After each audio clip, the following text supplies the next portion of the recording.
Welcome to the podcast, Let the Prophet Speak. This is Isaiah 63, Yeshayahu Perek Samach Gimel. This is Saul Weinreb, your host for the podcast.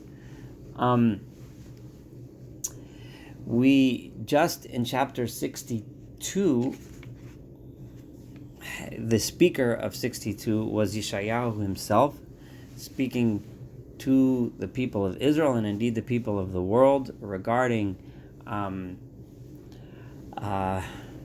giving them instruction to never give up on praying for Jerusalem and Zion and rebuilding Jerusalem and Zion throughout the long exile. Now, in chapter 63, Yeshayahu is still the speaker, and in this he has an unusual vision, but one which is highly consistent with many of the things we've learned before.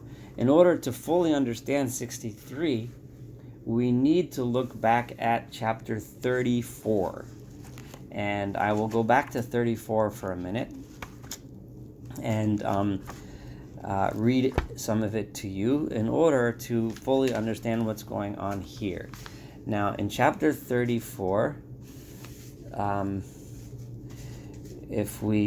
it was talking about a vision of the future time, and it was a time when God made it clear that those nations that don't humble themselves before God and stop their oppression and stop their evil ways, that they will be destroyed, and that in the time of redemption, unfortunately, along with the wonderful redemption of the peoples that do come back to God, there will also unfortunately be a lot of destruction and death for those that do not, for those that remain in their arrogant ways.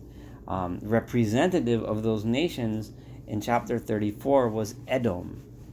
Back then in 34 we discussed Edom, and it's important for us to discuss again now why.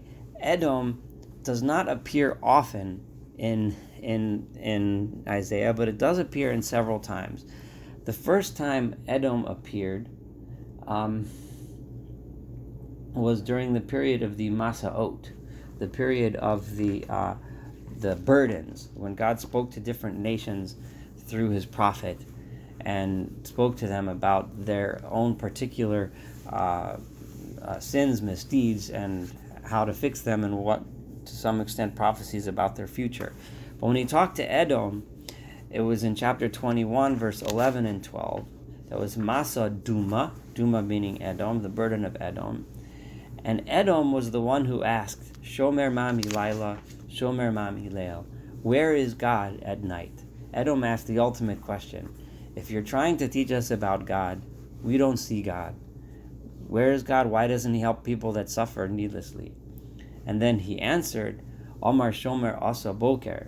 The Shomer says, Shomer, just like we learned in the last parak, the Shomer are the ones that maintain the faith throughout.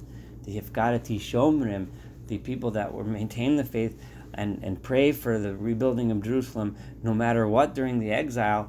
They're the ones that say, Asa Voker, morning will come, Vigam Loyla, but there will also be darkness at night. And then the prophet instructed Edom, Im Tevoyin Ba'oyu, if you do want to ask your question, you can ask, but Shuvu Esayu, you should still come. You still return to God and still come to God. Asking the questions are okay, but Edom did not get the lesson.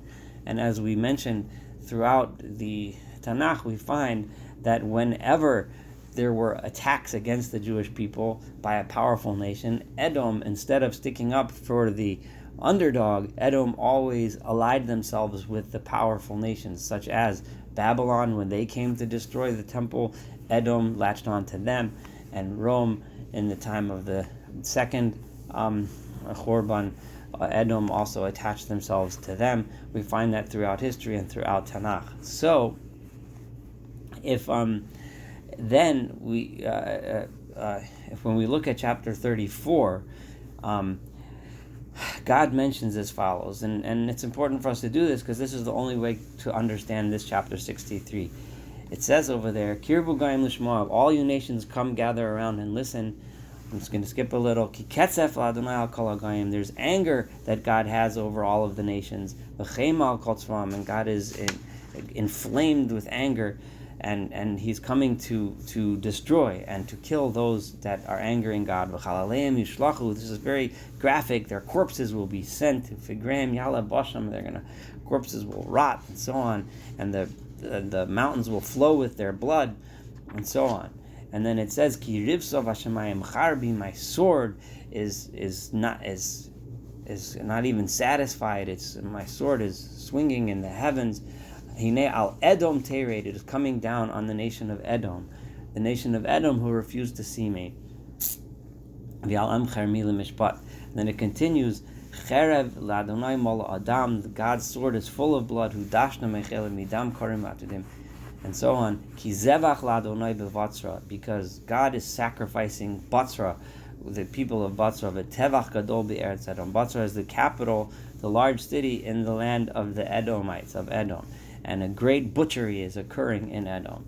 I want to, as scary as all that is, it continues on that entire parak 34,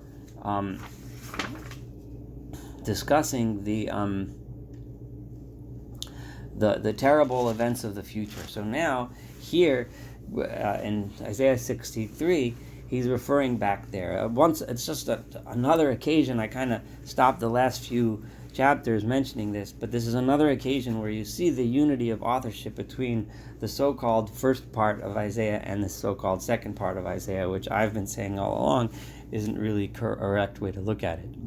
But so here we go. Verse 1, now chapter 63, we can understand this. Mi zeh ba me Edom. Who is this one? Isaiah now has this vision of God after having brought about the destruction of Edom as representative of all the nations that remain in their evil ways in the future time. Who is this one coming from Edom? Chamutz bigodim, who is wearing clothing that are soaked in red. Mi Batzra, coming from the capital of Edom, the city of Batzra, which we just mentioned before in chapter 34. Zeh hadur bilvusho, this one who is majestic in his clothing. He wears clothing of majesty. So berov kocho, he is girded in his military uniform with all of his strength, but they're soaked in blood. The image of God coming from that butchery and the slaughter of the nations that we just talked about before. This Hadur Bilvusho, I just want to remind you, we just had in chapter 59, just a little bit earlier, verse 17, we had that image of God, and during when God said that at the time of the redemption there will be terrible destruction of the nations that remain arrogant, but also redemption of the nations that come to God and humble themselves before Him. And we said Vayilbash tzedakah kashiryon, God dressed up in tzedakah and righteousness like a shiryon, like armor, v'chova yeshua b'rosho, and a helmet of deliverance on his head. However, he also dressed Vayilbash bigdei nakom. He also is dressed in clothing of vengeance, tilboshes. Vayat kameil kinah, and he wrapped himself in a cloak of revenge against the evil. So now God says, Ani medaber. So God answers, who is this? It is I, medaber b'tzedakah, I who speaks with righteousness, Rav Lahoshia, and I am strong to bring deliverance. So again, it's this mixed image of being dressed both in the clothing of and garments of war and slaughter and punishment and vengeance, and also God says, but this is still me. I am still the one who is coming to deliver and redeem. Madua adom lilvushecha. So in this vision, Isaiah then says to God, why is it that your clothing is so red? Uvigodecha kidorech bagast, and your clothing looks soaked with red like someone who was crushing grapes in a winery, And God says, Pura dorachti levadi, I was alone, and I had to smash the grapes myself.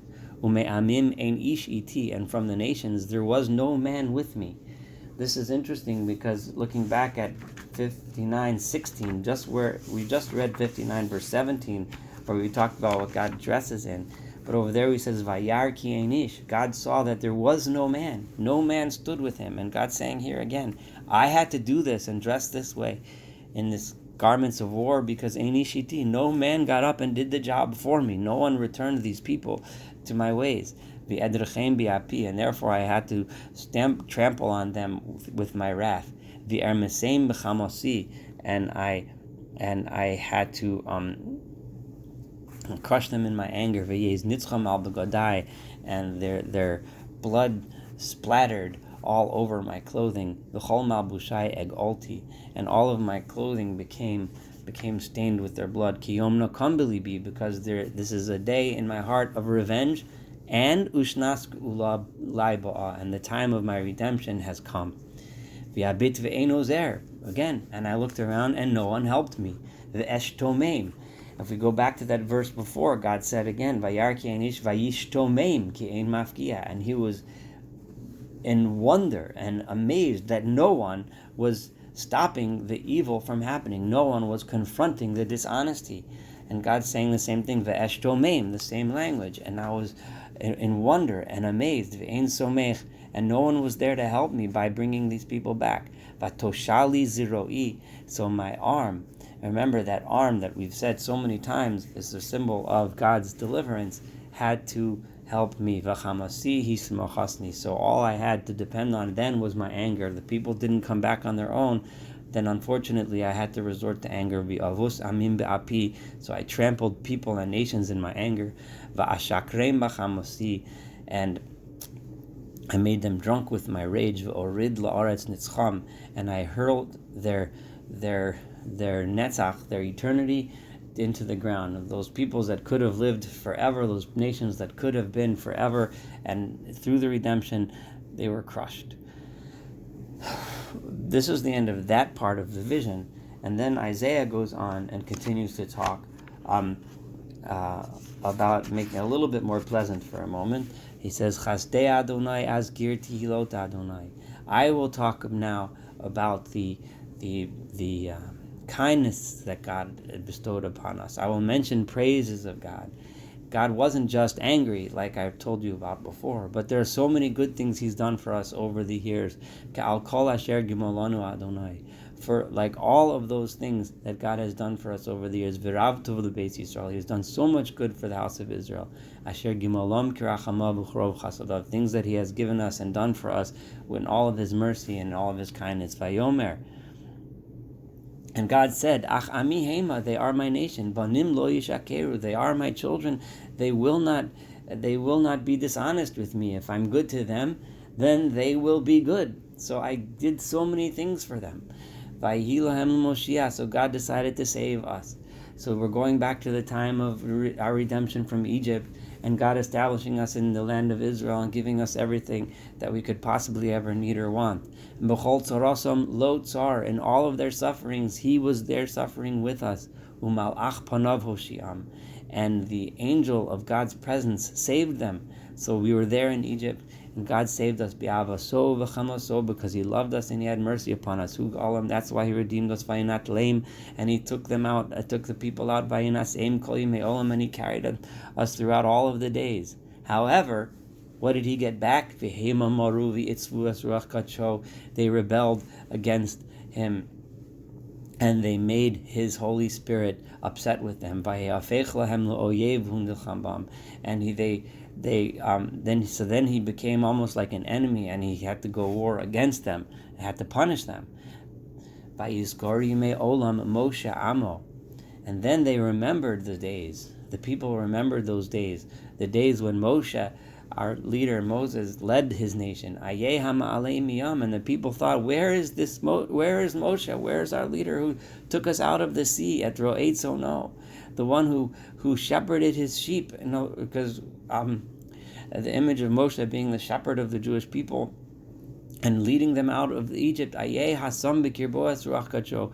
is the one who brought God's holy presence into the people through by bringing his Torah into us, and by bringing the God's tabernacle and his presence into our nation? Where is he? The people start looking. Where is Moshe, who helped save us? Molichli min Moshe, the one who